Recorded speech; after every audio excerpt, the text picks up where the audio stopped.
Wen, la energía es la causa de toda producción y toda destrucción. La tesis oriental sostiene que la materia es un estado de condensación de la energía y que ésta, al dispersarse, retorna a su estado inicial de energía. Es el principio primero, que parte del Tao del que diría Lao Tse: el 1 engendra al 2 y este a su vez al 3, y el 3 es el origen de todas las cosas. Esta fuerza la nombramos de diferentes maneras, atendiendo a su origen y manifestaciones. Así tendremos la energía eléctrica, química, nuclear, cinética, térmica, eólica, etc. Nuestra civilización tiende hoy a mantener y desarrollar la llamada sociedad tecnológica, buscando en todo la aplicación práctica que ayude a sostener el sistema de pseudo bienestar moderno. Así se explotan los recursos energéticos en función de posibles beneficios inmediatos, sin tener en cuenta la dinámica propia del universo, origen común de toda manifestación energética. En resumidas cuentas, Chi, o principio, es el origen de todo y para los orientales constituye el objeto primordial de su estudio, independientemente de sus múltiples formas de presentación. Dominar este principio supone controlar sus manifestaciones en provecho del ser humano y de su desarrollo armónico y, por supuesto, saludable. Las últimas investigaciones en física cuántica vislumbran la utilidad de las teorías holísticas. Eruditos y científicos de diversas ramas como la física, la filosofía, la sociología, la neurofisiología, etc., se interesan por una nueva tesis acerca de la formación del universo a partir de sistemas energéticos microfísicos que se combinan formando estructuras cada vez más amplias. Algunos opinan que la conciencia pura es la esencia del universo. Esta idea se aproxima a los postulados taoístas de hace 2500 años. Tratar de entender el Tao y su primera manifestación, el Chi, es vital para el ser humano. Las ideas básicas del taoísmo no llegan a dispersarse en complicadas exposiciones teóricas, sino que se limitan a plantear una serie de conceptos mediante los cuales se pueden comprender la acción del Chi. Esta doctrina pragmática que los chinos analizan bajo la óptica del resultado obtenido, sin importar en principio el empirismo de su origen, cruzará las fronteras de la mera filosofía para imponerse en el campo médico y en el ámbito de toda la sociedad china en general.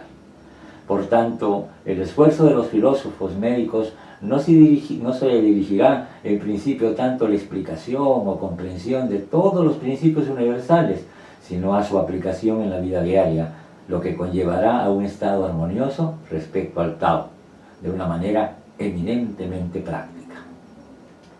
El análisis profundo y científico se considera una etapa de progresivo entendimiento que solo será posible a través del desarrollo práctico y de la observación constante de los efectos. Impregnando toda la dialéctica de la energética humana está siempre la noción de Chi como impulso motor que se manifiesta de diversos estados y formas de comportamiento, conservando en todo momento sus características iniciales: ser uno y a la vez múltiple en función del yin y el yang, sus dos componentes básicos. Así queda superada nuestro concepto dualista occidental y eliminadas las grandes contradicciones que conlleva. Para el taoísmo, los conceptos duales clásicos de bien y mal, cuerpo y alma, espíritu y materia, hombre y mujer, que en Occidente son concebidos como entes opuestos e independientes, y que no son más que manifestaciones complementarias del principio primero, o el Chi, sin cuya alternancia no existiría la vibración o movimiento, y en consecuencia la vida misma. Las últimas investigaciones en física cuántica, más allá de los quarks, que considera al 2 como la última posibilidad de reducción subatómica, indican la existencia de partículas primordiales en el límite entre lo material y lo inmaterial, de cuyo número cuántico dependería la esencia de todas las cosas. En los medios científicos modernos, hace ya tiempo que se conoce la descomposición atómica de la materia, cuyos efectos de fisión y fusión acarrean una enorme liberación de energía. La humanidad Tuvo ocasión de comprobarlo con motivos de la Segunda Guerra Mundial, con todos sus tremendos y terribles efectos. A partir de entonces ya no hubo la menor duda de que materia y energía eran lo mismo. El maestro Zen de Shimaru escribe al respecto: los chinos, mucho antes que la física moderna, habían comprendido que materia y energía eran una sola y misma cosa. Y aún más, en épocas remotas, los chinos sostenían que la energía hace mover y transformarse a la forma física, y que el chi o energía era la consecuencia del Tao, origen de todas las cosas. Solier Mohan definió a la acupuntura como la filosofía total de la energía. De esta manera nos ofreció la piedra angular sobre la que se construye el enorme entramado que constituye la bioenergética, pudiéndose acceder así a su comprensión a fin de proyectar de una forma terapéutica toda la sabiduría que esto conlleva. El principio básico de la medicina tradicional china nos habla de la energía como fuente integradora y reguladora de la forma físico-química.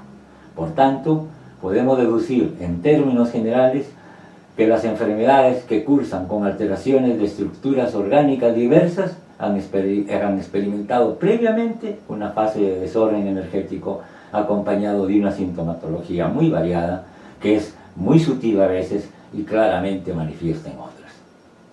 Estos cuadros energéticos no han sido comprendidos ni estudiados por la medicina alopática, desligada en gran medida de estos conceptos. Aún así, los servicios médicos modernos cuentan con elementos técnicos gracias a los cuales se ponen de manifiesto determinadas formas de energía humana. Tenemos los electrocardiogramas, los electroencefalogramas y una serie de aparatos que se manejan con energía.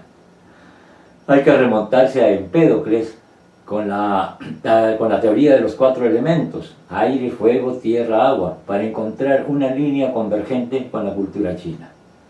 Hipócrates, que fue considerado el padre de la medicina occidental, siguió el camino trazado por Empédocles, elaborando los 4 tipos morfológicos, así como los conceptos de presentación y combinaciones del frío y del calor, de la humedad y la sequedad. Esta doctrina fue desarrollada posteriormente en su vertiente puramente filosófica por Aristóteles. La obra hipocrática no fue continuada. Tras la caída del Imperio Romano, se perdió para Occidente esa primera tradición filosófico-terapéutica que relacionaba al hombre con su medio telúrico y cósmico. Sin embargo, en China se continuó desarrollando en profundidad ese maravilloso legado de la tradición que concibe al hombre como un ente sometido en todo momento a las influencias cosmológicas y telúricas, dando lugar a un principio que desgraciadamente nuestra avanzada civilización no ha considerado en su justa medida. Y es que el hombre responde al cielo y a la tierra. El hombre es un microcosmo inserto en un macrocosmo. El hombre es un ser bipolar alternante, sujeto de forma determinante a las influencias de 2 fuerzas antagónicas y complementarias. Estas fuerzas son las del cosmos, Yang, y la tierra, Yin. En resumidas cuentas, el hombre es un transformador de energía, diferenciándose del resto de los seres vivos, en que es capaz de producir y responder a ciertas manifestaciones específicas que forman los planos psíquicos de actuación a nivel del Shen, como lo explican las teorías energéticas chinas. El tiempo es mudo testigo de la verdad y, coincidiendo con los grandes avances científico-técnicos de nuestro siglo, paradójicamente, nos encontramos con un fenómeno de interés creciente por estas milenarias y ancestrales culturas, sorprendiéndonos a todos con un legado cultural que parece anticiparse en muchos conceptos a los más revolucionarios descubrimientos y teorías de nuestro tiempo. Las 12 preposiciones axiomáticas de Fuxi, la ley de la relatividad en el Yin y el Yang, el feedback o retroalimentación orgánico-visceral, la cocirculación sanguínea y un largo etcétera, hacen palidecer a los más ortodoxos y conspicuos hombres de ciencia cuando no se tiene la humildad suficiente para interesarse por una tradición china e interpretar las ingentes cargas científicas y filosóficas que encierran sus principios, expresados además en un lenguaje sencillo como la propia naturaleza de la que parten. No creemos que exista nadie que ignore los grandes descubrimientos chinos que nos preceden en milenios y que en la actualidad dude de la gran cultura oriental en todas sus manifestaciones. Por tanto, no debemos cuestionar su medicina, que al fin y al cabo es una parte de toda su filosofía y forma de vida, tal vez para nosotros la más importante. Desgraciadamente, la historia del hombre ha estado gobernada por sistemas políticos y por influencias materialistas, donde ha dominado indiscutiblemente el poder y la codicia, y ello no ha permitido un desarrollo armónico de la ciencia y su aplicación humanística. La medicina china, de la cual forma parte la acupuntura, es un método terapéutico basado en un enfoque biológico distinto al occidental. Se parte del principio de la existencia de una sustancia inmaterial, invisible, que llamamos energía, y que es la responsable en primera instancia de cualquier cambio biológico. Este concepto vitalista no es exclusivo de la medicina tradicional china. En Oriente, tanto como en Occidente, hay otras medicinas que siguen estas líneas de actuación. En contra de esta corriente surgió la medicina mecanicista, que contempla al ser humano como una mera máquina formada por la suma de varios mecanismos. La corriente mecanicista, que nació, como hemos dicho, tras la caída del Imperio Romano, tuvo etapas de evolución merced a importantes personajes como Galeno y Diego, y fenómenos sociales como el Renacimiento y el decisivo modernismo de Pasteur. Todo ello confirmó dos claras bases de la actuación. La primera fue la necesidad de estudiar la causa de la enfermedad como agente exógeno o fuera del individuo. Y la segunda fue la implantación del método inductivo, mediante el cual se recogen casuísticas de diferentes tipos y a partir de ahí se hacen generalizaciones globales. Estos principios conforman la llamada medicina analítica. Sin embargo, la corriente vitalista, única hasta la época indicada, se corresponde con la llamada medicina mágico-religiosa de principios invariables y que quizás nosotros, con una crítica fácil y una ciencia en embrión, despreciamos como esotérica. Sin embargo, tuvo importantes seguidores, por ejemplo, como Paracelso, las corrientes progresistas duramente perseguidos por los poderes religiosos de la Edad Media y moderna. Están los homeópatas de Hahnemann, posteriormente, y en la actualidad multitud de acupuntores y profesionales de otras ciencias médicas que están. El primero fue el llamado método deductivo. Se parte del principio del chi, energía, como una verdad incuestionable o axioma fundamental, y a continuación se efectúan deducciones. Este principio es similar al que rige nuestras ciencias matemáticas. El segundo es el que considera que la enfermedad tiene génesis interna y que las causas externas no podrán influir más que ante la existencia de ciertas predisposiciones, lo que se denomina en energética factor hereditario de la energía ancestral Son Chi. Esta manera de ver el problema de la enfermedad dio origen a la llamada medicina sintética, en oposición a la analítica que vimos antes. La analítica ha profundizado su estudio en las causas externas, lo que ha posibilitado la especialización cada vez más diversificada, dado que los conocimientos de las partes se pueden extender hasta el infinito. En la medicina sintética se niegan las parcelaciones, considerando al ser como un todo integrado y no un mecano de diferentes órganos o piezas. Ello explica perfectamente la presencia de los ciclos de generación, regulación, usurpación y menosprecio que estudiaremos más adelante en la ley de los 5 movimientos, mediante la cual observaremos que una enfermedad con sintomatología orgánica determinada puede tener una causa etiológica radicalmente distinta de la aparente. Por ejemplo, una litiasis renal que va a cursar con un cuadro típico en relación con el riñón o vías renales, según la medicina tradicional china, la mayoría de las veces estará producida por la alteración del factor yin del vaso páncreas, que habría originado un exceso de materias nutrientes insuficientemente metabolizadas, las cuales posteriormente desbordarían el poder purificante del riñón con el consiguiente depósito de materia a ese nivel. Esto explicaría el efecto que en el ciclo regulador, ciclo que el vaso ejerce sobre el riñón. Por todo ello vamos a exponer en términos generales los grandes axiomas de la medicina sintética y en concreto de la acupuntura. Y vamos a comenzar por el primero. En primer lugar, no hay enfermedades sino enfermos. Por tanto, hay que individualizar el tratamiento.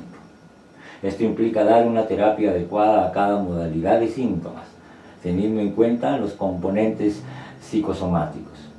Ello presupone que pueden existir dos pacientes con distintas sintomatologías y hacerles el mismo tratamiento, o bien presentarse dos sintomatologías aparentemente iguales que precisen de distintos tratamientos. En segundo lugar, la enfermedad, una vez instaurada, lleva a un proceso evolutivo que por seguir leyes preestablecidas se puede determinar y prever. En tercer lugar, la acupuntura se basa en la existencia de la energía como fuente integradora y reguladora de toda la forma físico-química.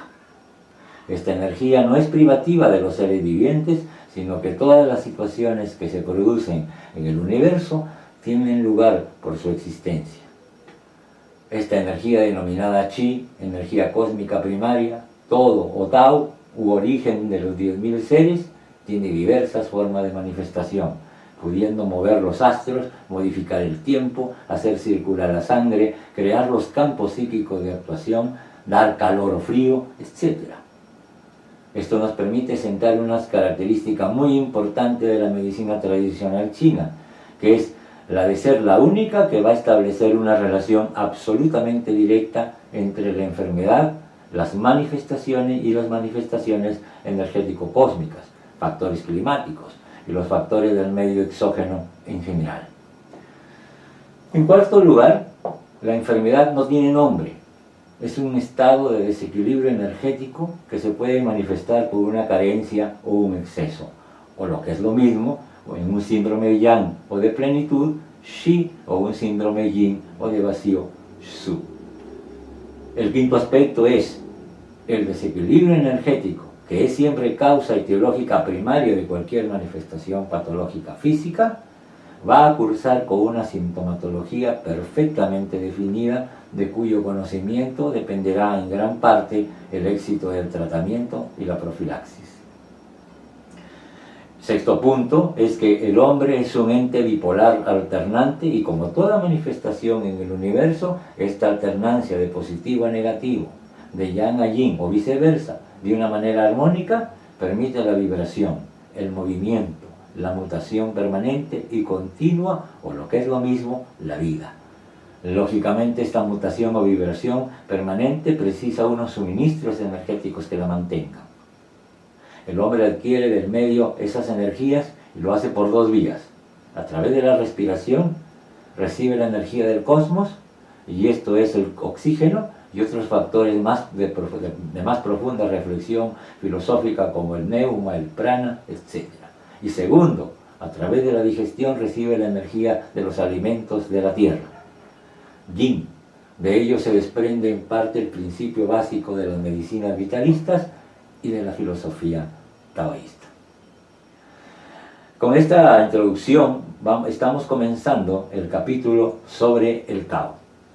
En la siguiente clase, a continuación, que van a ver, es el desarrollo de todos esos comportamientos, de todos esos detalles y de todas estas correspondencias que tiene esta energía que procede del Tao, de la fuerza única del Chi y que se expresa a través del Yin y el Yang. Entonces, pasamos a continuación a la clase del Tao y del Yin y el Yang.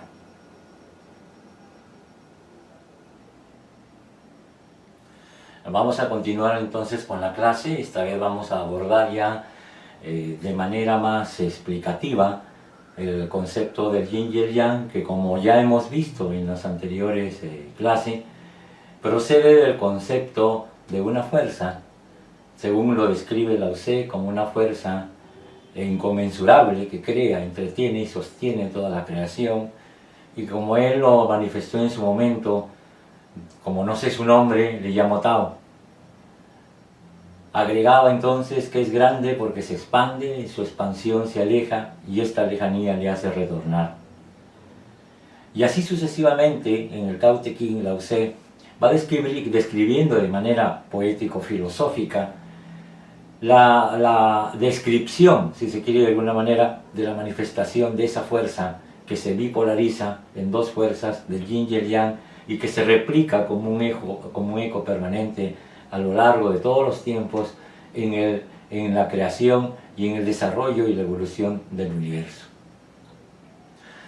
Por eso ahora vamos a pasar ya a hacer un estudio más pormenorizado y vamos a entrar ya en ciertas materias que nos van a ir introduciendo al tema de la medicina tradicional china y por supuesto de la acupuntura y la moxibustión.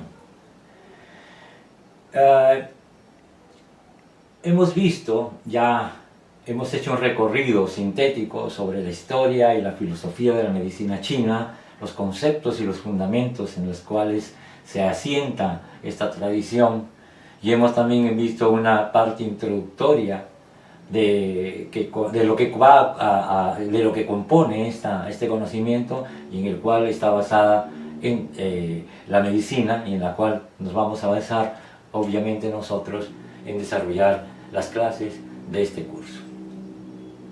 Hemos visto, por ejemplo, que la tradición oriental, específicamente la tradición china o lo que antes era esos pueblos, esas tierras, en que sus conceptos filosóficos, su cosmovisión de la realidad siempre ha integrado a la vida en el planeta y particularmente a la vida de los seres humanos, los ha integrado o plantea la integración de toda la vida en este planeta, incluyendo la vida de la especie humana, relacionado con lo cósmico y lo telúrico, relacionado con el universo y la tierra donde vivimos.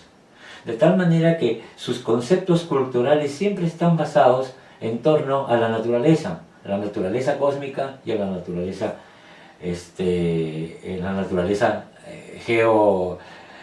geomagnética de este planeta. Y por eso ellos tienen una visión y un concepto global del universo y del ser humano muy particular. El ser humano es una entidad que vive inmersa, se desarrolla, se origina, vive y se desarrolla inmersa en la gran vibración, la gran frecuencia de lo que es para ellos, como lo expresaban en sus orígenes, las fuerzas del cielo y las fuerzas de la tierra. A partir de esa fuerza es que se consigue explicar que la expresión de la naturaleza parte de una bipolarización de dos fuerzas opuestas y complementarias que proceden de esa fuerza única que hacía referencia a Lao Tse. Y a partir de ese momento se encuentran que en toda la creación, en todo el universo, en todo lo que se conoce como vida, siempre está la expresión de estos dos fenómenos, de estas dos fuerzas, de estas dos formas de manifestación que son el yin y el yang. Todo el desarrollo, no solamente de la filosofía, del pensamiento, de la cultura, sino también de la medicina, de su medicina e inclusive de su arte, está basado en torno a la naturaleza global del universo, a la naturaleza del ser humano en relación con el cielo y la tierra, y el estudio, la comprensión del yin y el yang. A partir de eso se ha desarrollado la teoría de los aspectos de la energía, o sea, cómo se comporta la energía y según sus correspondencias sistemáticas. Y de ahí se origina la teoría de los 5 movimientos, los 5 elementos, las 5 fases, los 5 reinos mutantes, como se le conoce actualmente ese aspecto de los 5 movimientos que obviamente y naturalmente y forzosamente vamos a estudiar a lo largo de este curso. Luego también aparece como parte importante, aparte del concepto global del universo y del ser humano, aparte del concepto del yin y el yang y de la teoría de los aspectos de la energía en sus correspondencias sistemáticas, aparece otra forma de contemplar esa fuerza que en Oriente o en China se conoce como el Qi, en la cual se plantea la teoría de la unificación de sustancias, en el cual aparece una teoría llamada la teoría de los 3 tesoros, de las cuales vamos a desarrollar más adelante. En definitiva, y vamos a ir siempre basados en el fundamento de esta tradición, vamos a partir, y a futuro, por supuesto, es a la medida que se va desarrollando el curso, a ir introduciéndonos en los conceptos específicos de lo que se conoce como medicina, en concreto como medicina tradicional china. La medicina tradicional china, basada en los criterios anteriores que hemos expuesto, según la visión, la filosofía y la manera de ver el mundo y la realidad, la medicina ya llevada a un sistema de atención médica, de respuesta terapéutica a la enfermedad, se sustenta en el estudio de la fisiología que va en relación a las sustancias vitales conocidas como el qi, el sui, el qin, el jingye, que no es otra cosa que la energía en todas sus formas y manifestaciones, la sangre como fluido vivificador del ser humano, las esencias que se producen en la forma y en la estructura del ser humano, los líquidos orgánicos, y que todo esto se estudia a partir, obviamente, del estudio de los órganos y de las entrañas, y como es conocido en la medicina tradicional china como los conceptos de Zhang Fu.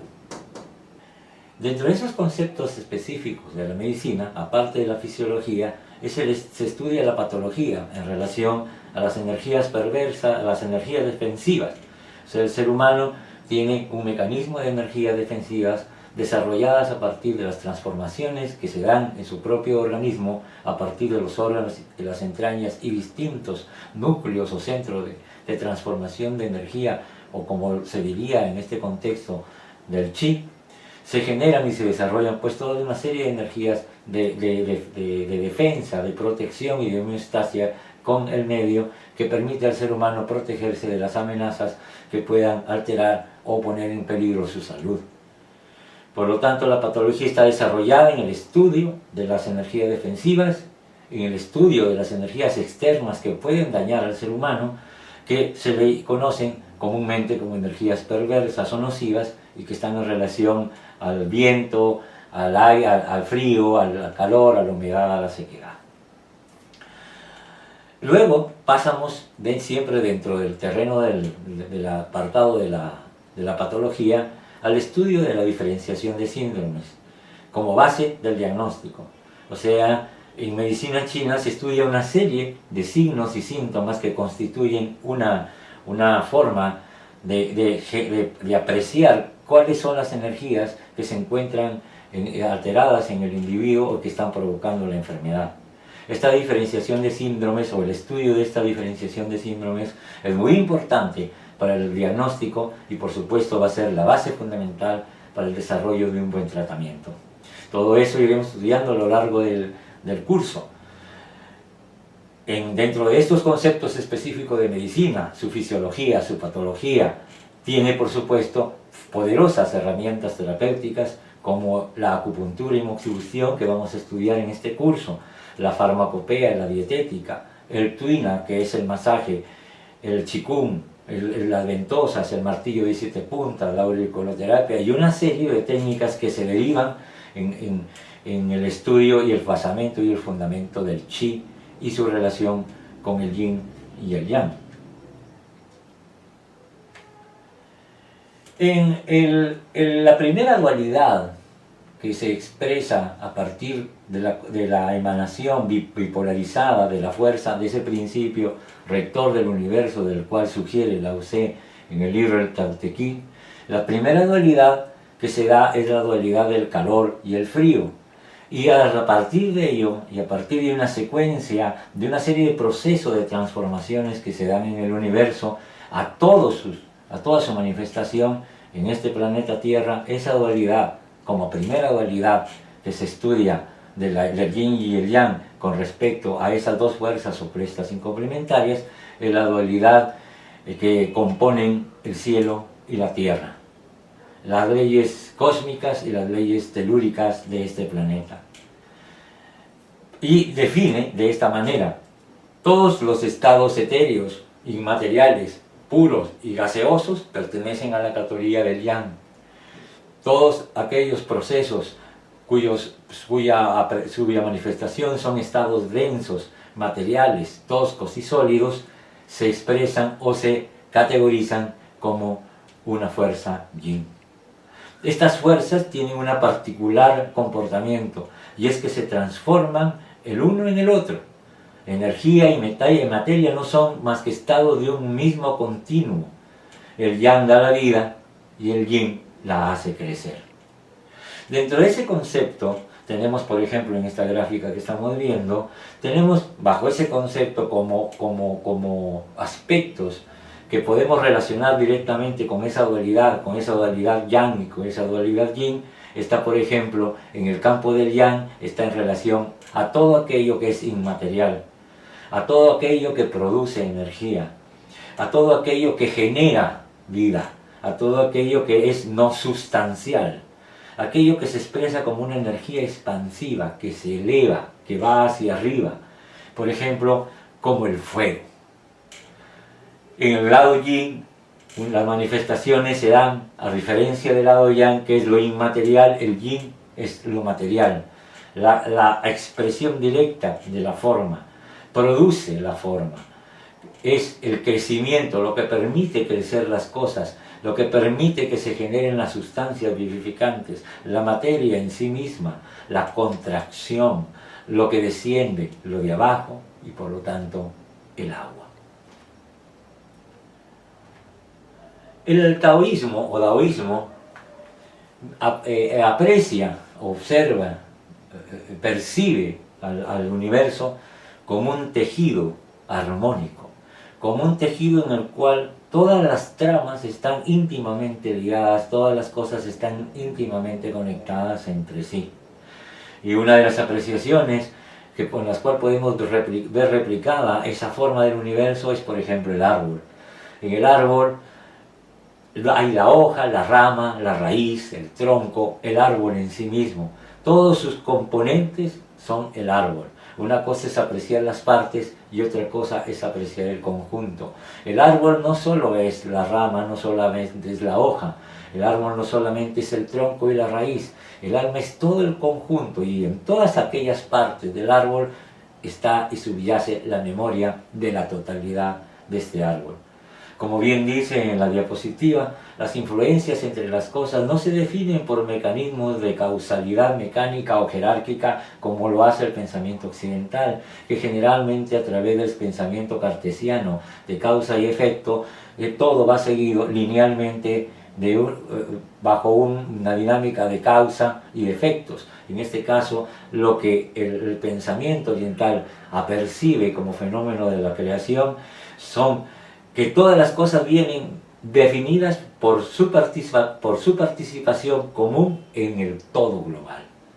Entonces, en el todo global, dentro e inmerso del todo global, convergen todos los fenómenos y todos los procesos, y no necesariamente en torno a una percepción de linealidad.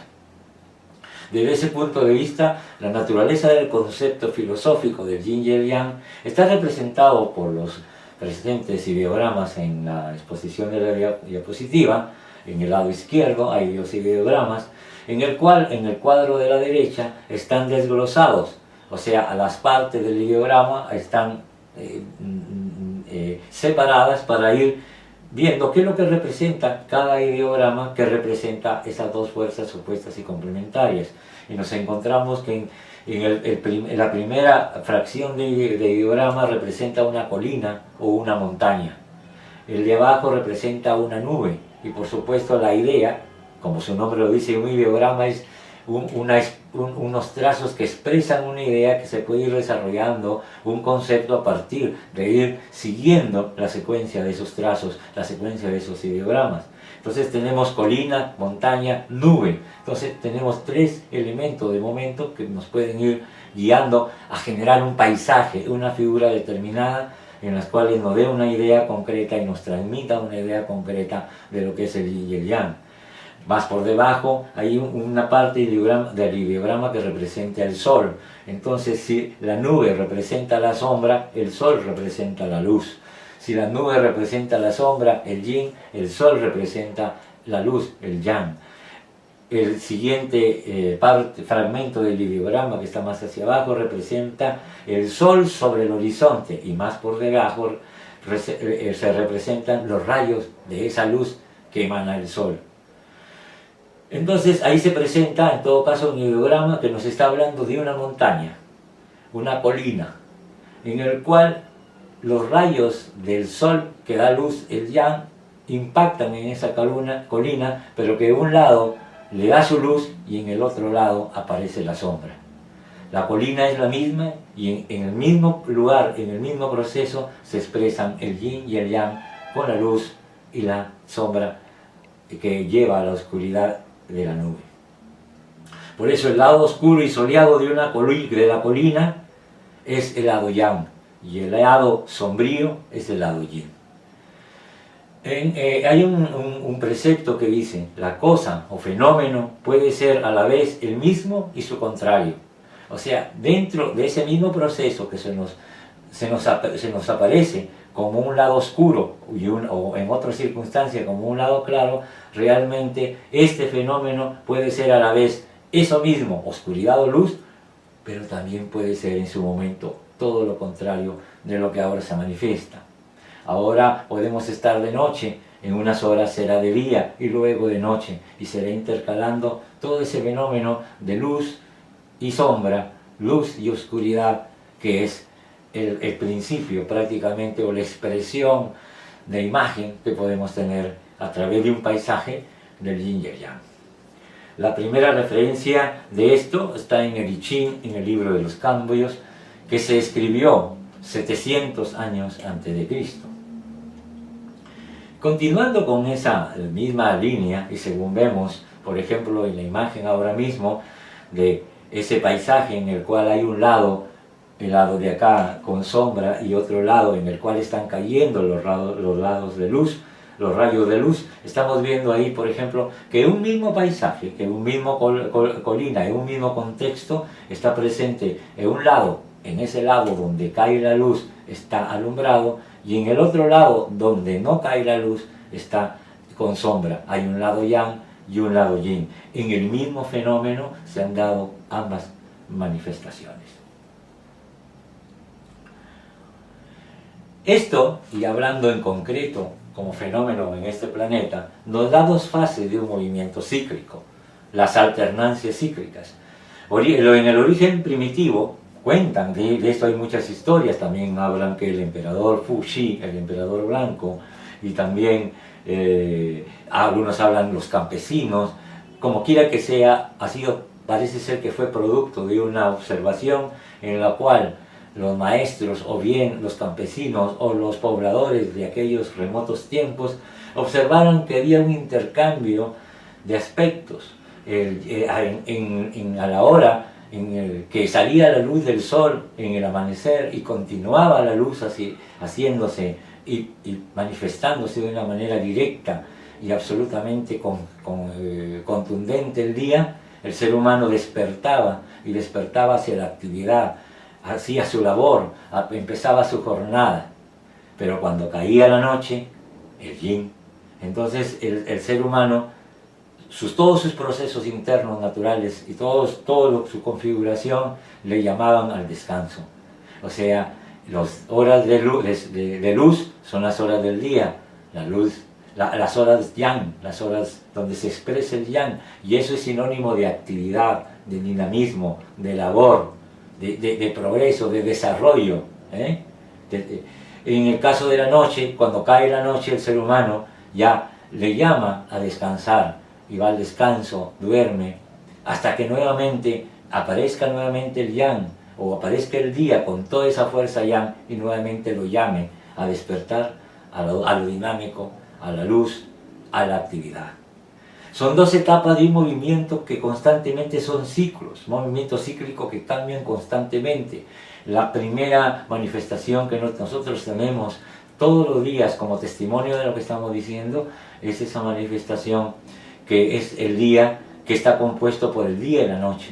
Sabemos que en determinado momento llegará la noche, que nos llevará al descanso, y luego de unas horas aparecerá el día, despertándonos y llevándonos a la actividad, y así sucesivamente en un ciclo ininterrumpido que marca la naturaleza en este planeta. Los antiguos dividieron sus conceptos y su apreciación del concepto cielo y tierra a partir de que concibieron al cielo como una bóveda redonda, como una bóveda circular, porque cuando el ser humano eleva sus ojos hacia lo alto, en una noche, por ejemplo, estrellada y llena de estrellas, cuando quiere mirar el horizonte cósmico, el horizonte universal, él mira girando su cuerpo y su cabeza para poder tener una idea de todo ese horizonte cósmico que se ve, por ejemplo, en una noche estrellada. Al cielo se mira haciendo un círculo, si se quiere. Entonces, el cielo es igual a un círculo, por lo tanto, el círculo está en relación a lo más grande, a lo más llano, el cielo.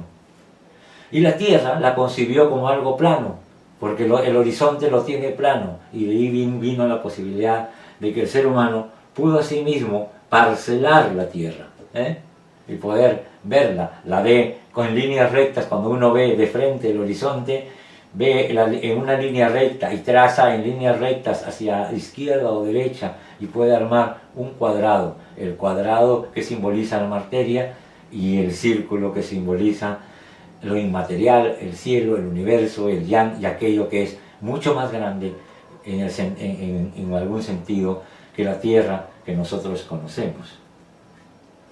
El yang entonces está representado por el cielo, por el sol, por la luna, por las estrellas. Los antiguos basaron su calendario en función a las estrellas.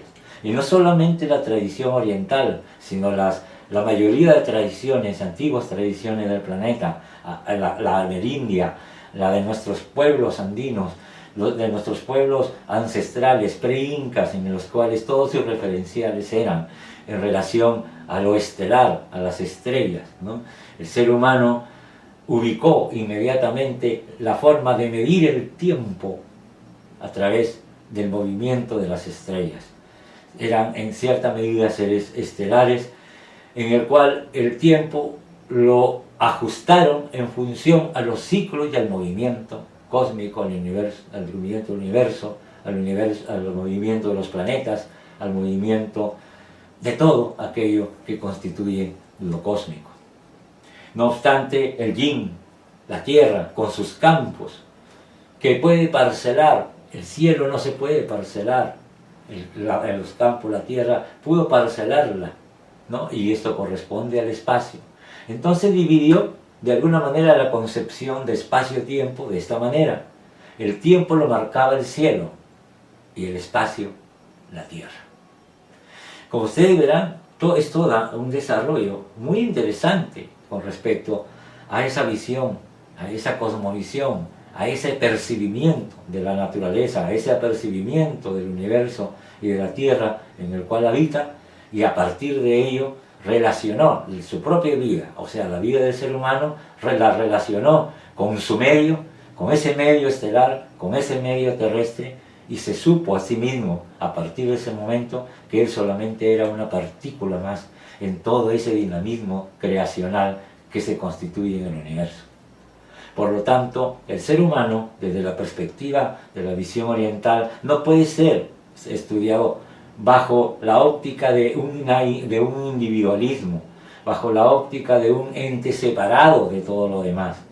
El ser humano, como especie, es apenas una infinita y minúscula parte de esa creación, y todo lo demás, todo aquello grande que le desborda y que está fuera de él, sencillamente lo arroba, lo conmueve, lo hace vivir y moverse, lo hace existir, y por lo tanto asumen que es imposible estudiar al ser humano sin estudiar su contexto, su entorno, llevado a la relación del cielo y de la tierra, para tener una mejor comprensión, no solamente de la posición del ser humano en este lugar del universo, sino además de la forma de estar, dado que es el cielo, sus ritmos, sus ciclos y sus leyes, la tierra, sus ritmos, sus ciclos y las leyes, las que rigen toda la vida, y por lo tanto el ser humano solamente está inmerso en ello con una sola posibilidad, y es la de adaptarse a esos ritmos y vivir en armonía con estos planos del cielo y de la tierra, con el plano cósmico y con el plano telúrico. Siguiendo esta línea de correspondencia en relación al yin y el yang, tenemos por ejemplo que el sol sale por el este, ese lado es el lado yang, y se oculta por el oeste, ese es el lado yin. Otras correspondencias que tenemos son el yang, la luz, el sol, la claridad, la actividad, el cielo, lo circular, el tiempo, el este, el sur y el lado izquierdo. En la correspondencia, en el sentido del yin, está la oscuridad, la luna, la sombra, el descanso, la tierra, lo plano, el espacio, el oeste, el norte y el lado derecho. Si esto lo vemos en el ciclo diario, vamos a ver, por ejemplo, que hay 4 estadios. El principio, el mediodía y la medianoche son los extremos. El mediodía es el extremo yang, o sea, el yang pleno, y la medianoche es lo más yin que hay en relación al ciclo diario del día y la noche. Hay fases intermedias, por ejemplo, el amanecer es la fase intermedia que va entre la medianoche hasta el amanecer, y luego hacia el mediodía va creciendo la luz, va del yin al yang, del mediodía hacia el atardecer y luego hasta la medianoche es la fase en que va del yang hacia el yin. Eso es en el sentido del yin y el yang, en el sentido del ciclo del día, o sea, del ciclo diario. También podemos ver el concepto o la expresión del yin y el yang en etapas de transformación, procesos de cambio y transformación que se dan en la misma naturaleza, sobre todo con el ciclo del agua. Los mares, los lagos, calientan durante el día y se transforman en vapor por efecto de la luz solar. En la noche el aire se enfría y el vapor se condensa nuevamente en agua y cae nuevamente a la tierra en forma de lluvia. Como verán, la naturaleza, o en todo lo que se puede apreciar, tanto en la naturaleza como en la tierra, como en el ser humano, como en todo lo que hay en el universo, siempre va a haber la posibilidad de ver esos cambios que van del yin al yang. En este caso, en las transformaciones, en el sentido del agua, ¿no? que se evapora, se condensa, se enfría, se condensa y nuevamente retorna a la tierra en forma de agua. Podemos ver también estos ciclos en el ciclo estacional, o sea, en las estaciones. Las estaciones se dan el solsticio de verano y el solsticio de invierno, que son los extremos de las estaciones que marcan el tiempo de mayor luz de sol y el tiempo de menor luz de sol, o más oscuridad. En el paso de un lado a otro, desde el solsticio de invierno pasa al solsticio de primavera para llegar al verano, o sea, el yin crece, el yin, el norte, desde el solsticio del verano, el yin crece hacia la primavera para luego llegar a su expresión máxima de yang con el verano. Luego del yang, del verano, va hacia el invierno a través del otoño en el equinoccio de otoño. Entonces se ve que también en la naturaleza y en el movimiento planetario se puede ver expresado el yin y el yang. Aquí hay algo que sería bueno precisar y que lo iremos resolviendo a lo largo del curso. Todas estas informaciones, toda esta cultura, esta forma de entender la naturaleza y de entender la salud y la enfermedad y la medicina y todo esto tiene que ver entre el yin y el yang. Entonces, si lo vemos desde el punto de vista del ciclo estacional, acá aparece en la imagen el solsticio de verano marcando el sur y el solsticio de invierno marcando el norte. Estas figuras, estos gráficos generalmente se desarrollan en el hemisferio norte. Entonces acá en el hemisferio sur cambia, porque en todo caso el calor, el verano, se encuentra hacia el norte y el frío hacia el sur. En fin, esos detalles los iremos viendo, pero lo que importa ahora es tener en cuenta cómo toda la naturaleza vibra en el sentido del yin y el yang. Entonces va del invierno al verano pasando por la primavera y del verano al invierno pasando por el otoño. Entonces tenemos un crecimiento del yin hacia el yang a través del equinoccio de primavera y un decrecimiento del verano a través del otoño para llegar nuevamente a invierno. Entonces ahí están las dos variables que expresan siempre el yin y el yang. Vamos ahora a pasar a ver algunos aspectos muy concretos que es muy importante tener en cuenta para estudiar las correspondencias del yin y el yang. Comenzamos ahora con las características del yin y el yang, comenzando por la siguiente: el antagonismo y la inhibición mutua. O sea, el yin y el yang tienen un comportamiento antagónico y que se inhiben mutuamente. Esta ley refleja la evolución de los procesos naturales, el cumplimiento armónico de alternancia y sucesión. Por ejemplo, el invierno va a la primavera y luego va sucediéndose hasta el verano hasta el otoño y el verano hasta el invierno, el otoño hasta el invierno nuevamente. O sea, hay en cierta forma un antagonismo entre el yin y el yang, pero que en esa inhibición mutua se van sucediendo mutuamente uno hacia el otro. Es un proceso evolutivo que va en crecimiento y decrecimiento, en crecimiento y decrecimiento sostenidamente, como una ley, como un pulso que marca la naturaleza a través del yin y el yang. Esta evolución cíclica y armoniosa representa en lo manifestado un equilibrio entre ambas fuerzas, o sea, entre ambas fuerzas de yin y el yang. Esto quiere decir que en principio hay que tener en cuenta que el fenómeno, o sea, el proceso natural del yin y el yang como antagonistas en el sentido de que se ejerce una inhibición mutua, genera precisamente por ello un proceso evolutivo en el cual se van sucediendo uno tras de otro. Para poder crecer hacia una realidad distinta se inhibe la que hay anterior o la que le precede. Por ejemplo, si los ponemos a ver en este gráfico, en esta imagen que tenemos acá, por ejemplo, tenemos dos balanzas, ¿verdad?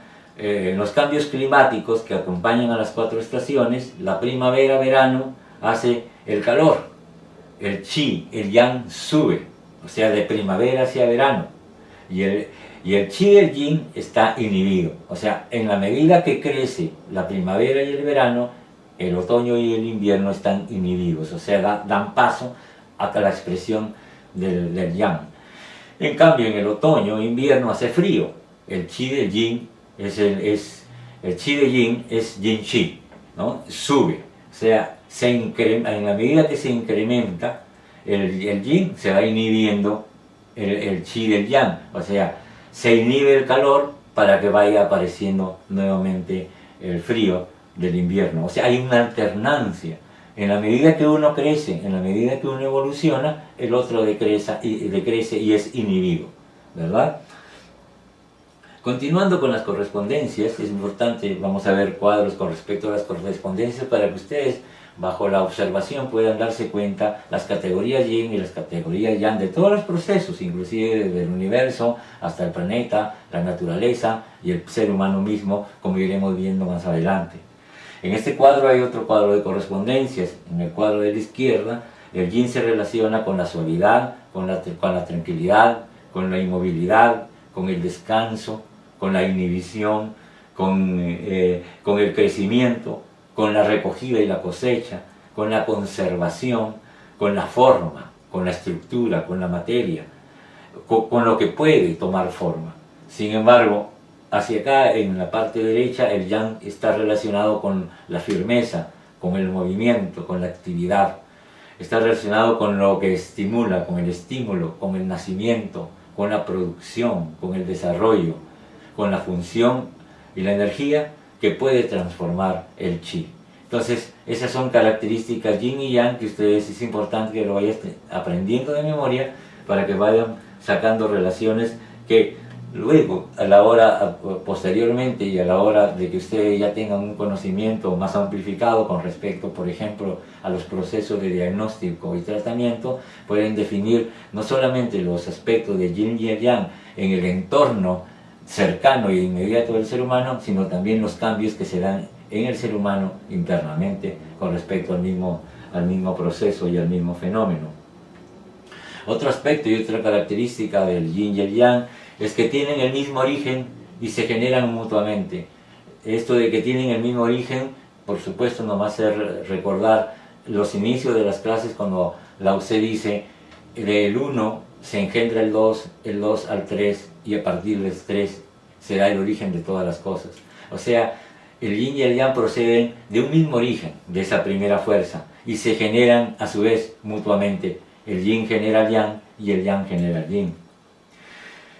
Son parte del mismo todo global y cada uno constituye la base del otro. O sea, la base del yin es el yang, la base del yang es el yin.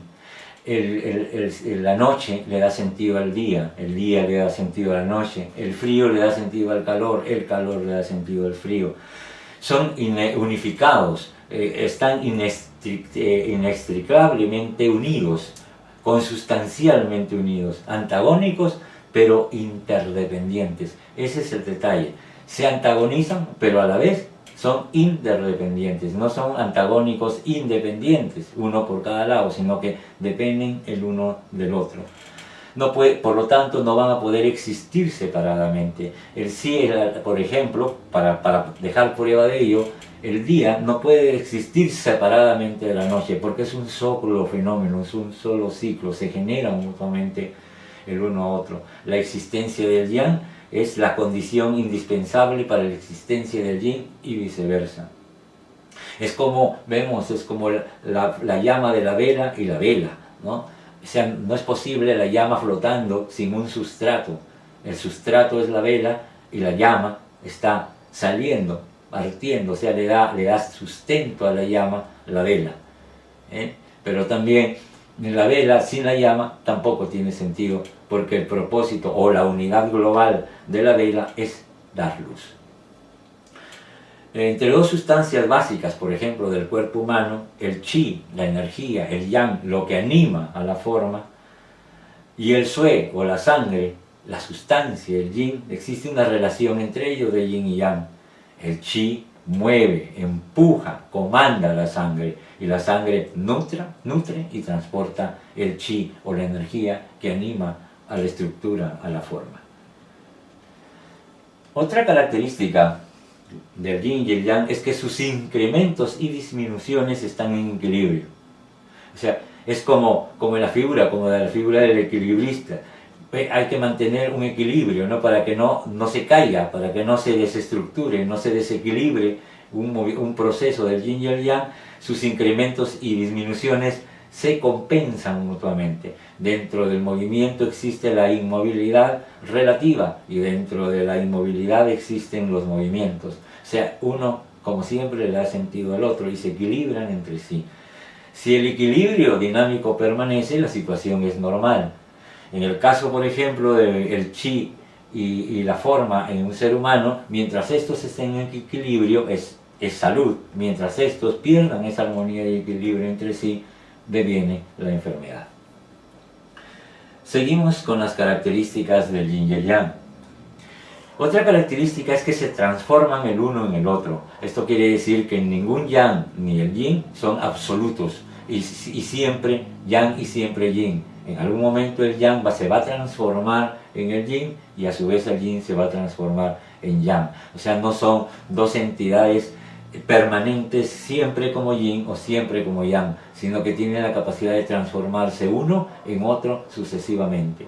Los aspectos yin y yang de una determinada realidad están siempre en evolución, con la tendencia de cada uno a transformarse en el opuesto. Siempre va a haber la tendencia a que una situación cambie en otra. Siempre ese es siempre la situación latente que hay. Cuando nosotros percibimos un fenómeno yang, dentro de esa percepción de un fenómeno yang está latente su opuesto y complementario, que es el yin, y asimismo es de forma contraria. Por ejemplo, el yang tiende al yin como el día tiende a la noche, ¿verdad? Podemos ahora ver algunas formas, algunos aspectos muy relativos con respecto al yin y el yang. El yin y el yang forman en principio parejas, dentro de las cuales adquieren un carácter siempre relativo. Siempre va a ser relativo una posición yin y yang. En el ejemplo de la figura que estamos viendo, que podemos apreciar, tenemos tres depósitos que están simbolizando tres depósitos de agua. tres depósitos de agua. Por ejemplo, el agua a 40 grados está ya más caliente con respecto a otro depósito que tenga agua a 20 grados de temperatura. Entonces yo pongo un depósito con agua a 40 grados de temperatura. Si acá ponemos otro depósito con un agua a 20 grados, el que tiene más, o sea, el que tiene 40 grados es yang con respecto al otro que tiene 20 grados, o sea, 20 grados menos de temperatura. Sin embargo, si ponemos otro depósito de agua con un grado de 50 grados de temperatura, ya el que tenía 40 anteriormente pasa a ser yin con respecto al que ahora tiene 50. O sea, esa relatividad hay. Otra forma que se puede ver, la superficie de esta mesa que tengo acá, es yang con respecto al piso, pero es yin con respecto al techo. Y así sucesivamente hay un efecto relativo. Y en esa medida no es posible establecer un criterio fijo, estático del yin y el yang. Seguimos viendo más aspectos del yin y el yang. En la medida que vayamos viendo más aspectos del yin y el yang, nos va a ser posible tener más claridad para poder discernir y establecer cuál de las dos características es la predominante y si están en armonía ambas o no. Ahora vamos a ver y comenzar a ver a continuación de este momento las aplicaciones que tiene el proceso del yin y el yang. O sea, el conocer el fenómeno y su comportamiento nos va a permitir tener y asumir y aprender las aplicaciones útiles que puede tener el hecho de estas características que tienen estas dos fuerzas. Las primeras aplicaciones que vamos a ver y estudiar y comparar son las aplicaciones en la anatomía. Dentro del cuerpo, ya nos vamos a situar en la estructura del ser humano, dentro del cuerpo se manifiesta también el antagonismo y la unidad de yin y yang. O sea, hay antagónico, pero a la vez hay una unidad interdependiente. De esa forma, en la columna del cuadro izquierdo, el yang está relacionado a la superficie, al exterior. O sea, eso quiere decir a la superficie, al exterior de la anatomía, la piel, por ejemplo, ¿no? En cuanto a los lados del cuerpo, la espalda es yang, la parte de atrás, toda la parte de atrás se considera yang. En la parte interna del organismo, las entrañas, por ejemplo, la vejiga, la vesícula biliar, el intestino delgado, el intestino grueso y el estómago son entrañas, son huecas, están consideradas yang. Toda la parte superior del cuerpo, sobre todo de la línea media, hacia arriba, hacia la cabeza, es yang. La parte exterior, las extremidades, son yang porque con relación al tronco están hacia afuera. Los brazos, por lo tanto, son yang. La energía que mueve la estructura y que anima la anatomía es yang. En cambio, en la anatomía, en relación al yin, tenemos el interior del cuerpo, todo lo que está por debajo de los tejidos de la piel es yin. El abdomen, toda la parte del abdomen es yin. Las vísceras u órganos como el riñón, como el corazón, como el páncreas, el vaso, como el hígado, son yin, son sólidos, ¿no? son tejidos como masa, ¿no? Esos cuerpos yin, es sólido. En lo interior de las extremidades son yang, o sea, las extremidades en la parte exterior es yang, pero la parte interna, las palmas y la parte interna de las extremidades son yin. Las piernas en relación a los brazos son yin. La sangre, el sue, en relación a la energía que anima el cuerpo es yin. Son las asociaciones que tenemos del yin y el yang en el organismo. Vamos a de nuevo encontrar una relatividad en los términos de yin y yang, como se darán cuenta, y esto va a ser así siempre. La superficie es yang con respecto al interior considerado yin, pero la misma superficie puede ofrecer aspectos yang, como lo alto comparado con lo bajo yin, y así sucesivamente. Todas estas apreciaciones las iremos viendo cuando tengamos práctica y podemos establecer de esa manera las ubicaciones y localizaciones del yin y el yang en su aplicación a nivel de la anatomía. En esta gráfica, que también explica la anterior, el yin y yang en las estructuras, por ejemplo, la parte delantera del cuerpo, desde la parte de adelante sobre la parte del pecho, por delante, el abdomen, todo esto es yin, toda la parte de la espalda es yang. la parte externa, tanto de los brazos, las manos, como las piernas y los pies es yang, pero las caras internas, las palmas, como también las caras internas de las extremidades, son yin, como podemos observar y apreciar en la imagen, en la figura. Ahora vamos a pasar a ver las aplicaciones que tiene el yin y el yang en las funciones fisiológicas. La medicina china considera que las actividades vitales normales manifiestan la armonía entre el yin y el yang. La función se considera yang y la estructura, la forma, la materia se considera yin. La relación entre materia y función es la manifestación de la relación del antagonismo y unidad propia del yin y el yang. Sin movimiento de materia no hay funciones fisiológicas. Para que puedan haber funciones fisiológicas deberá haber una fuerza, una función que ponga en movimiento a la materia. Y a su vez, el resultado de los movimientos fisiológicos promueven el movimiento de las materias. O sea que nuevamente esa actividad, en este caso, en el sentido de las funciones fisiológicas, entre función y forma. Por ejemplo, el hígado tiene una función. Esa función es movida, se lleva a cabo a través de un proceso de metabolizaciones, transformaciones, una dinámica propiamente que tiene el hígado. Ese es el mecanismo que pone en movimiento la función. Pero la estructura misma del hígado, o sea, sus componentes, su masa, sus tejidos, eso es la parte yin.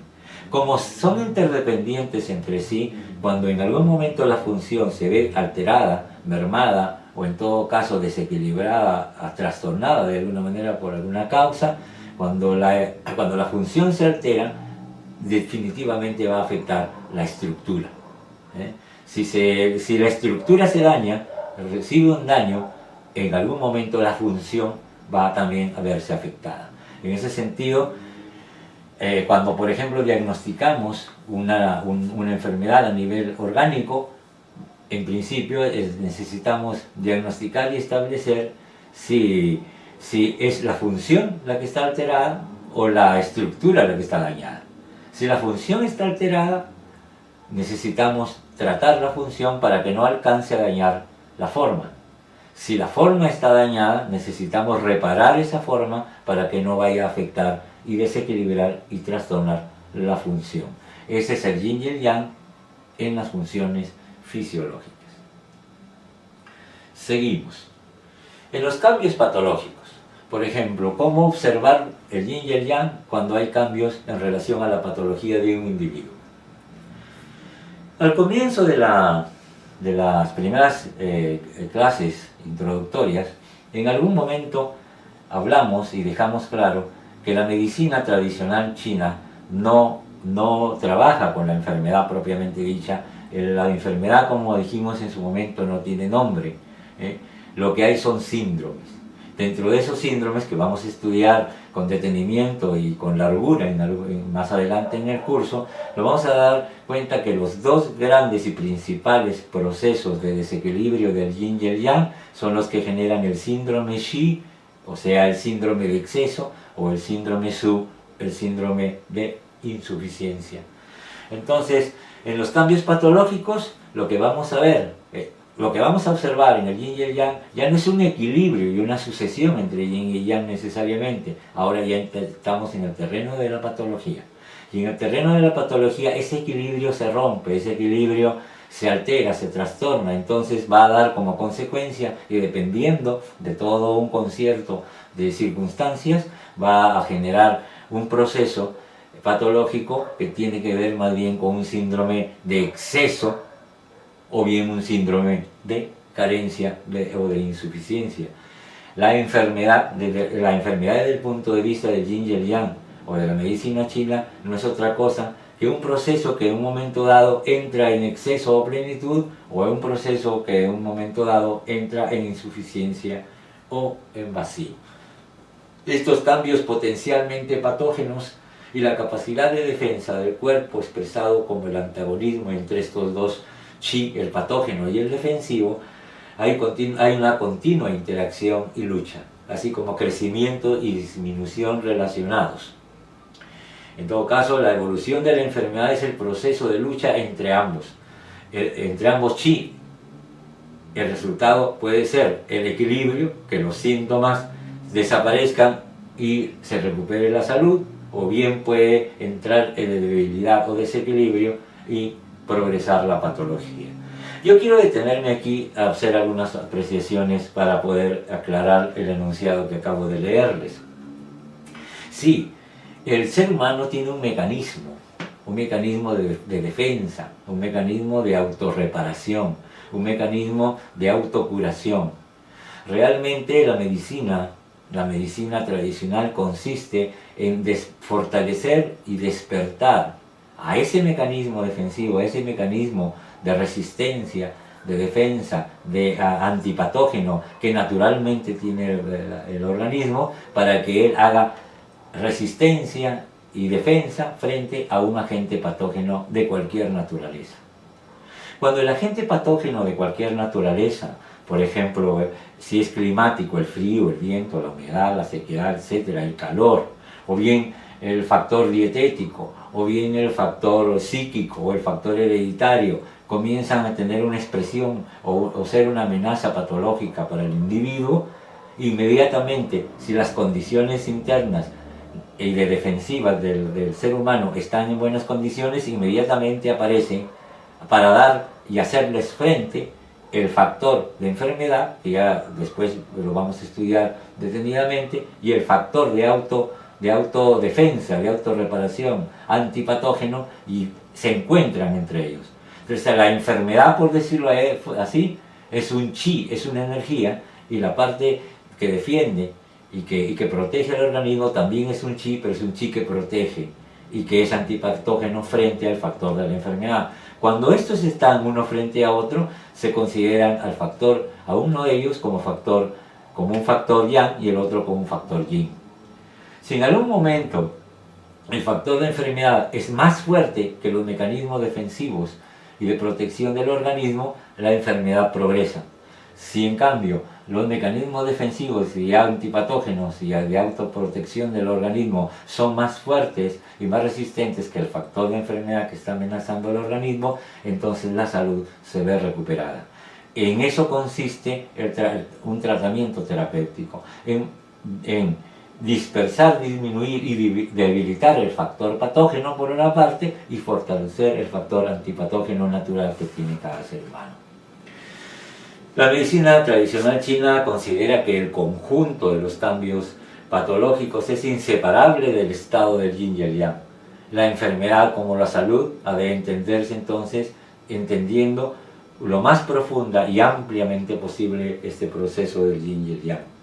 En los cambios patológicos el desequilibrio puede presentar tres aspectos fundamentales: un síndrome de exceso, que es el síndrome Shi; puede presentar el síndrome de insuficiencia, un síndrome Shu, o puede presentar un síndrome de transformación, que ya también lo estudiaremos más adelante cuando tengamos más elementos para poder explicarlo. Entonces, por debajo hay un cuadro que nos va a ayudar, ustedes estudienlo bien. Cuando hay un exceso de Shi, hay algunas características que nos pueden ayudar a entender. Sin duda hay más características de las que están expresadas en el cuadro, pero para que ustedes les ayude a tener una guía en la medida que van estudiando más elementos. El exceso del Shi es Yang, es un Yang del Yin, y eso ya lo explicaremos después. Suele aparecer al principio de una enfermedad. Generalmente, cuando comienza la enfermedad, comienza siendo una crisis, un exceso, una plenitud, es aparatoso, la sintomatología se torna bastante evidente: fiebre, inflamación, dolor, cuadros agudos. Generalmente es el inicio de la enfermedad. Por ataque exterior o por factores internos ocurre eso. En cambio, en la insuficiencia, en el Su, el progreso va de Yang a Yin, suele ser la fase de estado o cuando la enfermedad se ha cronificado. O sea, ya cuando la enfermedad pasa, si es que los mecanismos antipatógenos no son capaces de resolver en ese estadio el proceso de plenitud, cuando todavía no están en condiciones de soportar el proceso de plenitud en ese estadio, en esa resistencia, en ese enfrentamiento, si se quiere, que se da en esa plenitud, en esa lucha entre el factor de la enfermedad y el factor de antipatógeno. Entonces lo que va a pasar es que si no se resuelve en ese proceso inicial de plenitud la enfermedad por los mecanismos defensivos del organismo, esa enfermedad pasa a un nivel de mayor complejidad y siendo más difícil de tratarla, porque pasa a una enfermedad de características y de cualidad crónica. La enfermedad se cronifica. Hay un perjuicio y un daño interno por factores ya internos. O sea, ha evolucionado de una plenitud a un vacío. En ese sentido, el vacío, la insuficiencia, siempre va a ser una condición más compleja y más difícil que la anterior. En el proceso de transformación de Yang en Yin y de Yin en Yang, si aparece, suele hacerlo en la fase terminal de la enfermedad. O sea, esto lo vamos a ir viendo en la medida que vayamos viendo ya más procesos de diagnóstico y de tratamiento y de síndromes y de diagnóstico de enfermedades. Vamos a darnos cuenta de que cuando puede haber un momento en el cual una enfermedad en fase terminal se transforme, ¿no?, de yin a yang, y inclusive pueda dar circunstancias como por ejemplo desenlaces mortales o desenlaces de remisión, digamos, sorprendente de algunas enfermedades. Entre los cambios potencialmente patógenos y la capacidad de defensa del cuerpo expresado como el antagonismo entre el chi patógeno y el chi defensivo, hay continuamente interacción, se interactúan entre ellos y hay entre ellos una lucha, un enfrentamiento. Así como crecimiento y disminución relacionales, como lo hemos visto anteriormente en otras circunstancias, la evolución de la enfermedad es el proceso de lucha entre ambos chi. El resultado puede ser o se equilibran los síntomas y desaparecen, o la enfermedad puede curar y la enfermedad puede curarse, o la debilidad o el desequilibrio se acentúan y la patología ciertamente progresa. Estas características en el sentido del diagnóstico, vamos a verlo ahora en el sentido ya del diagnóstico, a la hora del diagnóstico siempre vamos a tener la misma precisión. O sea, cuando yo voy a hacer un diagnóstico al paciente, desde el momento que éste llega a la consulta, yo voy a necesitar valorar varias condiciones de las cuales voy percibiendo y de las cuales me voy enterando en el momento de la primera entrevista, que siempre, digamos, observando el panorama yin y yang que me va presentando el paciente, inclusive en su actitud. Y algunos datos para hacer distinción son por el color. Cuando el color del paciente presenta brillo, es un proceso yang. Si es sin brillo, o mate, opaco, es un proceso yin. El sonido de la voz y la respiración también nos van a dar una pista si el proceso que trae el paciente es yang o yin. Una voz alta, fuerte, o que habla mucho, ¿no?, inquieto, dinámico de la persona, es un paciente que se nos está presentando con unas características yang. Sin embargo, si viene más bien retraído, callado, ensimismado, su voz baja, entonces es un paciente que nos está reflejando una característica yin. Al tomarle los pulsos, por ejemplo, si el pulso es rápido, es yang. Si el pulso es lento, es yin. Si vemos una lengua, por ejemplo, y la lengua nos aparece rojo, es una lengua yang. Si está con capa amarilla, o sea, la saburra amarilla, es un proceso yang. Si la lengua es pálida, es un proceso yin. Si la capa o saburra de la lengua es blanca, es yin. Como se dan cuenta, todo lo que observemos a partir de este momento, cuando vayamos adentrándonos en el conocimiento de la medicina tradicional china, necesitamos entrenarnos para ser lo más hábiles posibles para inmediatamente identificar el proceso del yin y el yang en todas sus formas, tanto en el exterior, en la naturaleza, tanto como en el individuo y su estructura, como su relación entre el exterior o su universo inmediato exterior del individuo y el interior propiamente del ser humano. Todo eso va a tener una importancia trascendente a la hora de hacer un diagnóstico y a la hora de plantear un tratamiento. Vamos a continuar ahora otras aplicaciones del yin y el yang. La medicina china, como ya lo saben, tiene también, además de la acupuntura y la moxibustión y otras técnicas para trabajar en el área médica, también tiene su farmacopea y su dietética. Cuando se va a establecer el criterio dietético o el criterio para poder seleccionar o hacer un tratamiento además con materias médicas o formulaciones de farmacopea china, también se aplica el criterio del yin y el yang. Es decir, aquí van a haber materias o fórmulas que nos van a permitir enfriar. Si el proceso de enfermedad del paciente es un proceso que cursa con calor, la dietética como las formulaciones a nivel de farmacopea y fitoterapia china van a estar en el sentido de plantas cuya cualidad permita enfriar el proceso en el cual se está desarrollando, que es caliente. Es decir, se enfrían con materias frías y se calientan con materias o formulaciones calientes cuando el proceso es frío. También si el chi en un proceso patológico desciende de forma anómala, tenemos también medicamentos que lo hacen ascender.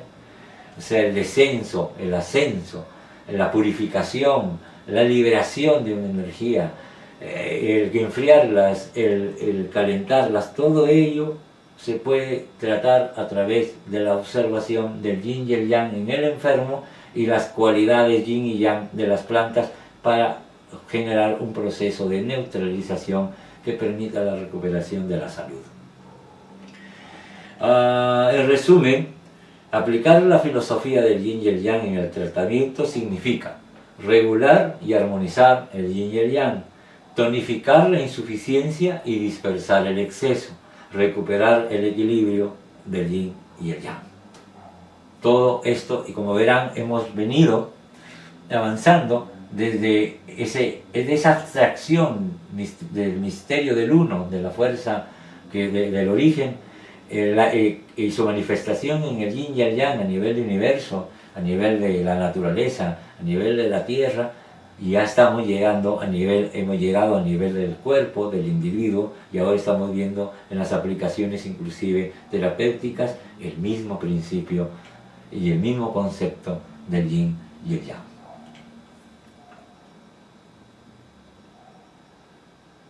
Las condiciones para la transformación del yin y el yang y viceversa. Hay dos enunciados que es importante irlos entendiendo. Realmente esto se va entendiendo, digamos, con el tiempo, ¿no? Pero de todas maneras, sobre la base de un enunciado siempre es probable nosotros poder hacer una observación más directa, más veraz de los acontecimientos. Dice, las cosas solo pueden cambiar por causas internas y secundariamente por causas externas. Repito, las cosas solo pueden cambiar por causas internas y secundariamente por causas externas. Si una persona, por ejemplo, quiere cambiar, podemos hacer el ejemplo inclusive en su comportamiento, en su conducta, en su psiquis, en sus emociones, en sus sentimientos.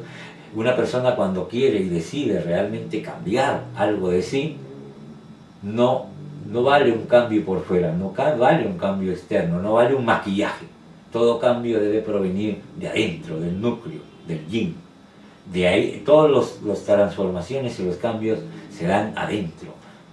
Entonces ese es un enunciado muy importante que necesitamos tener en cuenta. Otro es el factor tiempo. Cuando las cosas están maduras para el cambio. Eso quiere decir, si en un árbol comienzan a salir las manzanas, entonces hay en que fue creciendo la manzana en el árbol de manzano, hasta llegar a un punto, pasó un tiempo, ¿no? Antes de que llegue a su estado óptimo de maduración, no era el tiempo para un cambio. O sea, no era el tiempo para tomarla y poderla comer. O sea, ningún cambio se va a dar si no está en el tiempo que deba darse. El factor tiempo es muy importante. O sea, cuando se quiere que algo cambie, hay que esperar el momento en que las cosas estén maduras, el momento que estén en un punto de mutación para que se transformen. O sea, no es posible que pedirle, por ejemplo, a un niño pequeño que tenga una respuesta de una persona adulta mayor. ¿Por qué? Porque no está en ese tiempo. Entonces, lo que en cierta medida es lo que se dice, cada cosa a su tiempo, como reza el refrán de la sabiduría popular antigua. Ahora voy a pasar a, y esto tiene también la relación entre el yin y el yang, sobre todo en el aspecto del chi. Esta parte que voy a tocar ahora es un avance de alguna manera a una clase que va a venir posteriormente, que se va a unificar y sincronizar en una línea de coherencia, de información entre, por ejemplo, esta clase y las que vienen. Es importante tener que todo esto tiene un hilo conductor, por eso es importante todas las clases. No va a ser nada favorable que, por ejemplo, alguien tome una clase, no haga una y vuelva a retomar. Hay un hilo conductor muy específico. Entonces, para ir viendo las partes y viendo el todo, las partes y el todo, y tener luego una visión holística de los procesos, es importante ir viendo las cosas. Todo lo que estamos viendo aquí hasta ahora, y lo que les hemos comentado a través de esta clase que estamos desarrollando, son aspectos que se van desarrollando, evolucionando y transformando en la medida que el curso va avanzando. Muchas piezas es como un rompecabezas, ¿no? que en algún momento vamos a ir poniendo las piezas, pero con el tiempo vamos a darnos cuenta de la figura que van armando todas esas piezas y vamos a tener un sentido de la totalidad. El yin y el yang, obviamente, se originan por una fuerza, y esa fuerza primigenia es el chi. El chi, esa fuerza que está inmersa en todo lo que existe, en todo el universo, en toda la creación, y que es la base fundamental de la existencia y de la vida. El chi, que es un apartado que vamos a ver especialmente en clase, tiene que ver con esta teoría de los tres tesoros. Quiero que vean que hay un hilo conductor muy importante. Uno es el origen, el principio, el uno, la singularidad inicial como origen de todas las cosas. Otra cosa es la manifestación de ese uno, que es la bipolarización de dos fuerzas, yin y yang. Y otra cosa es el nombre que toma esa fuerza que produce esas transformaciones. Y esa fuerza que produce que esas transformaciones se den, generando los mundos, generando la naturaleza, generando la vida, esa fuerza es el chi. El chi es un continuo entre lo inmaterial hacia lo material. El concepto de chi o energía, desde el punto de vista de los criterios que estamos manejando, no es solamente algo inmaterial, como a veces nos apercibimos que es la energía, sino que es un continuo entre lo inmaterial a lo material, entre lo insubstancial y lo sustancial. En otras palabras, energía y materia es lo mismo, según lo aseveran la física moderna, y como ustedes ya hasta el momento se habrán percatado, era un postulado que ya la medicina o el pensamiento oriental, la sabiduría oriental antigua y milenaria ya tenía conocimiento y manejo de algo que ahora se está estableciendo a nivel de la física moderna. Voy a pasar a darles una primera apreciación sobre la teoría de los tres tesoros, que es una de las teorías también fundamentales en la medicina china. Dice textualmente, la teoría de los tres tesoros es una teoría ilustrativa de la unicidad íntima del universo y sus manifestaciones. Es la conocida como teoría de los tres tesoros, o tres joyas, también lo pueden encontrar en otros textos. Esto tiene origen cosmológico y filosófico, pero es de continua aplicación en la práctica clínica. O sea, todo este concepto de la teoría de los tres tesoros realmente tiene su origen en la cosmología y en la filosofía, pero encuentran una aplicación práctica y directa y muy útil y operativa en el nivel clínico. Esta teoría sostiene que el chi sostiene que todo es chi. La teoría en sí misma sostiene que todo es chi, porque es la fuerza que emana de ese principio une, ese principio que genera todas las cosas. O sea, el chi tiene su origen, por decirlo de alguna manera, de manera redundante, el chi tiene su origen en el origen. Todo es chi. Por eso dice, la teoría sostiene que todo es chi, la teoría de los tres tesoros. Y que en el ser, o sea, en el ser humano se manifiesta en estados de coagulación, desde lo más sutil hasta lo más agregado y sólido. Entonces, ¿cómo establece esta teoría de los tres tesoros en un ser humano este criterio? Lo divide en este triángulo, está dividido en tres aspectos. Todos esos tres aspectos es el chi. Lo que pasa que son formas de chi, unas más sutiles y otras más agregadas y condensadas. Entonces, vemos que en la base, en la pirámide, en la parte superior de la pirámide está el Shen, lo más intangible, o sea, lo más sutil del ser humano, su espíritu, su mente. En la parte intermedia, hacia abajo, está el chi, o sea, todas las transformaciones que hace el organismo para generar energía y para poner en movimiento todos los procesos biológicos, bioquímicos, fisiológicos para hacer posible la vida.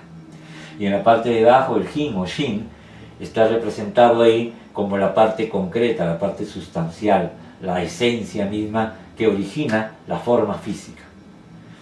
Desde ese punto de vista, todo eso representa el chi, pero desde el punto de vista más sutil, espíritu, la parte más energética que pone en movimiento la combustión, que hace posible que todos los procesos hagan y permitan que un ser humano esté vivo, y la estructura propiamente dicha sustentada en esa esencia.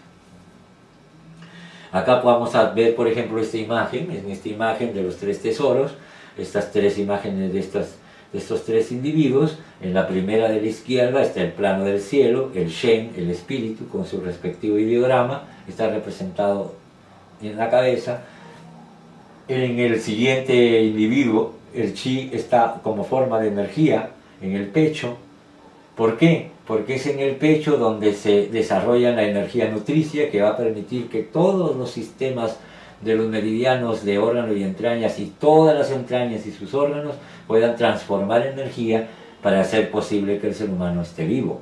O sea, todas esas energías se transforman de un proceso que va del alimento al estómago, del estómago transformados llegan al vaso como un vapor. Desde el vaso transforma este vapor en energía del alimento, el vaso asciende al pulmón esta energía del alimento, y el pulmón con el aire que capta, junta esa energía procedente del alimento con el aire y el oxígeno y se transforma en energía, en chi, que es el que va a alimentar todo el sistema de los 5 movimientos, el que va a alimentar todos los meridianos de energía y el que va a dar energía y va a aportar toda esa energía que va a hacer posible las transformaciones que se dan en los órganos y en las entrañas, y asimismo en toda la fisiología, la química y la bioquímica del organismo. Esto que les resumió lo vamos a estudiar necesariamente de manera detenida y de manera muy prolija y muy especializada en su momento cuando toquen esas clases. La esencia está representada en la parte baja, donde están los órganos genitales, donde están esas esencias que permiten que en el caso de la mujer el óvulo y en el caso del hombre el espermatozoide, en esa eclosión del yin y yang, yin el óvulo, yang el espermatozoide, generen y se transformen en una fuerza que da origen a una esencia que va a ser viable, que se genere una estructura humana dentro del vientre materno, desde el momento de la concepción, el embrión, todo el proceso del feto hasta el nacimiento del ser humano y a lo largo de todo el desarrollo de su estructura y lo que permanezca esta a lo largo de la vida. Acá, por ejemplo, en esta diapositiva ponemos y describimos al Shen, al Chi y al Chin de una manera que para que ustedes de momento tengan una primera aproximación al concepto. El Shen corresponde a lo más sutil y sería en cierto modo equivalente al alma, a la mente, al espíritu. El Chi, además de ser la base del conjunto, o sea, el sustento tanto del Shen como del Qi, la base del conjunto, representa la vitalidad, la vida, en cierto aspecto lo que mantiene unidos a la estructura, las esencias del Qi y el Shen, el espíritu, la mente. Es lo que amalgama, mantiene y conjunta ambas realidades. Tiene una manifestación específica a través del aliento y la respiración. No puede percibirse directamente el Qi que está trabajando en la energía, pero sus movimientos y acciones sí resultan claramente perceptibles a los sentidos ordinarios. El Qi representa el nivel más agregado, lo que en la persona corresponde fundamentalmente al cuerpo físico. Está más próximo a la base del triángulo que hemos visto anteriormente y puede apreciarse directamente con los sentidos corrientes. O sea, yo puedo ver, tocar, oler a un ser humano porque ya lo capto a través de su forma, que es la expresión de esa esencia, de ese Qi. Algo más ilustrativo con respecto a estos elementos es, para poderlo entender un poco más, eso de los tres tesoros y esta forma de Qi, una más sutil, una más densa y una intermedia que da sustento a ambas, el ejemplo es una bombilla, ¿no? Es como la electricidad, ¿no? La electricidad, como muchas de las energías, no la vemos ni la oímos, por lo menos con nuestros sentidos físicos, pero sí que vemos su efecto. Cuando la corriente llega a una bombilla de luz, ¿sí? Cuando la corriente llega a una bombilla o a un motor, esa es la manifestación de esa energía que no la puedo ver con los ojos físicos. O sea, yo a la energía como tal, la energía eléctrica, yo no la percibo con los ojos. Sin embargo, puedo ver su manifestación en un foco de luz. Eso es lo que nos quiere decir. En esta metáfora, el Qi corresponde a la electricidad. O sea, la electricidad igual a Qi. Y el Qi, la esencia es la bombilla. Y el Qi es la energía que permite que la bombilla emita esa luz. O sea, la energía eléctrica es el Qi. La bombilla es el Jin, o la esencia, la forma, la estructura. Pero el Shen es, o sería, la voluntad que pone en funcionamiento la bombilla. Es el que enciende y apaga la bombilla. Es esa voluntad que permite encender y apagar la bombilla.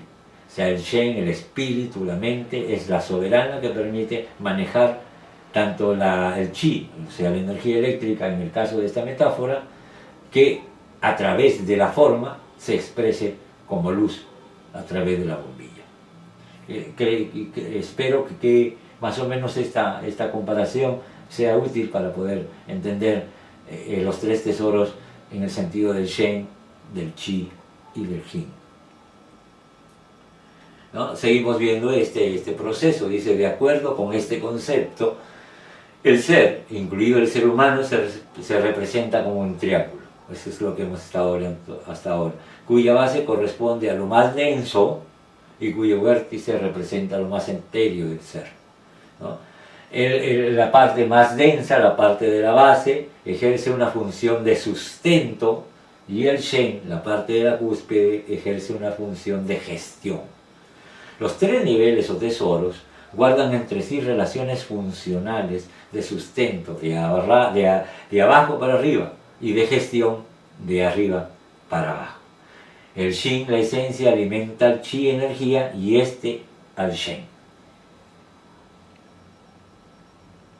Bien, entonces, en resumen, con todo ello, y con esta primera clase que estamos llegando ya a su fin, tenemos que, en resumen, desde que hemos comenzado en la clase que tuvimos al comienzo, cuando iniciamos, desde ese momento hemos estado comentando y le hemos estado contando desde la filosofía e historia de la medicina china, los fundamentos y conceptos que maneja, ¿no? y todo ello, el concepto filosófico desde el punto de vista del origen. Luego hemos venido del yin y el yang, vamos a seguir en ese sentido hasta llegar a estudiar la naturaleza del chi. En resumen, todo lo que lo que hemos estado viendo y lo que vamos a ver a lo largo de todo este curso. Bien, con esto hemos dado por finalizado la primera clase del curso. Es una clase realmente introductoria, donde hemos hecho una apreciación de los conceptos y fundamentos en los cuales se basa la medicina tradicional china, previamente habiendo dado una pequeña revista con respecto a su filosofía, a su historia, en torno a lo que después, a través de toda esa cultura, deviene como medicina tradicional china. Ahora vamos a irnos, a medida que vaya avanzando el curso, adentrándonos ya en la parte más especializada de lo que es la aplicación terapéutica de la medicina, y con esto vamos a ir avanzando entre la teoría que vamos a ir viendo en la aula virtual y la práctica intensiva que vamos a ir teniendo en relación a cada clase teórica. Esperamos que vayamos avanzando a pie firme y dejando cada vez y en cada clase muy consistentemente sentado todas las bases de todo el desarrollo de una medicina que es bastante compleja por una parte, pero paradójicamente sencilla por otras. Es una cuestión de irse acostumbrando a la manera de pensar, es cuestión de irse acostumbrando a la terminología, a las equivalencias que a veces no son tan equivalentes entre las apreciaciones occidentales y las apreciaciones orientales, pero que en definitiva en algún momento se encuentran y se fusionan y podemos llegar a entender y comprender el fundamento y la base de lo que ahora ha sido, y por tantos miles de años ha sido la medicina china.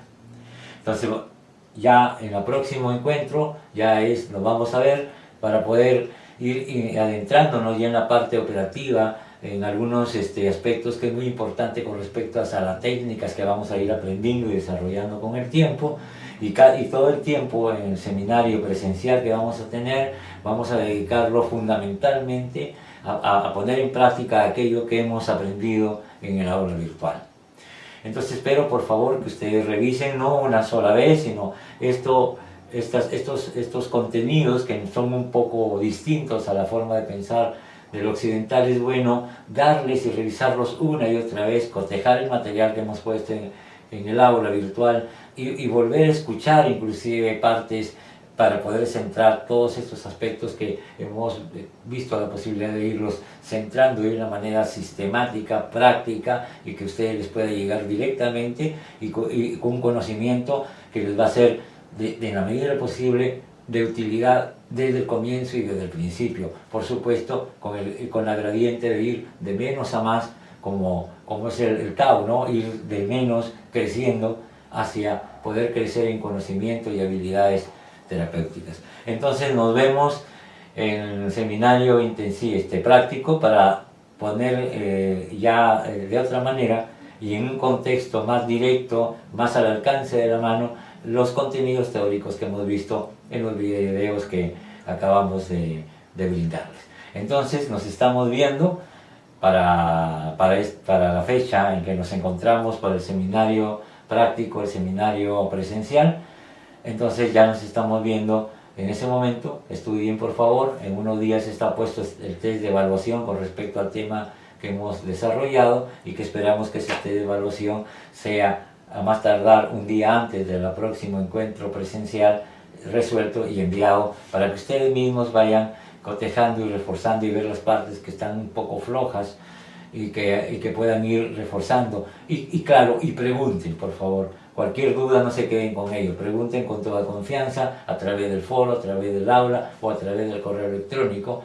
Pónganse en contacto con nosotros cuando tengan alguna dificultad que no haya sido comprendida o en todo caso que podamos probablemente no haber transmitido con la mayor calidad que hubiésemos querido hacerlo. Así que estamos a su disposición, escríbanos si tienen alguna duda, estén atentos al test de evaluación que van a tener en los próximos días y nos volvemos a ver en el seminario presencial de la próxima fecha. Hasta entonces.